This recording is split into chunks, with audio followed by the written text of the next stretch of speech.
ಏನೋ ಅಪ್ಪ, ಮರದ ಕೆಳಗಡೆ ಮಲ್ಕೊಂಡಾಗ ಸಿಗೋ ನೆಮ್ಮದಿ ತಾಯಿ ಮಡ್ಲಲ್ಲಿ ಮಲ್ಕೊಂಡಷ್ಟೇ ಸಂತೋಷ ಆಗುತ್ತೆ.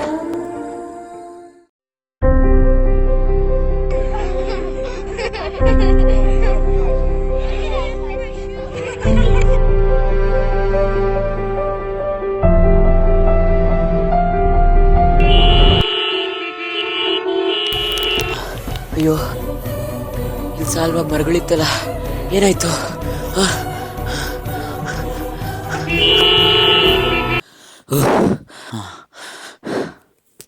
ಅಮ್ಮ, ಕನ್ಸಾಗೇ ಇರಲಿ. ನನ್ನ ತಾಯಿ ಸಮಾನಾಗಿರೋ ಈ ಮರಗಳನ್ನು ಕಟ್ ಮಾಡೋಕ್ಕೆ ನಾನಂತೂ ಬಿಡಲ್ಲ. ನಮ್ಮ ಅನುಕೂಲಕ್ಕೋಸ್ಕರ ಈ ಮರಗಳು ಬಲಿಯಾಗಬಾರ್ದು. ಸ್ಟೀಲ್ ಫ್ಲೇವರು ಬೇಡ, ಏನೂ ಬೇಡ.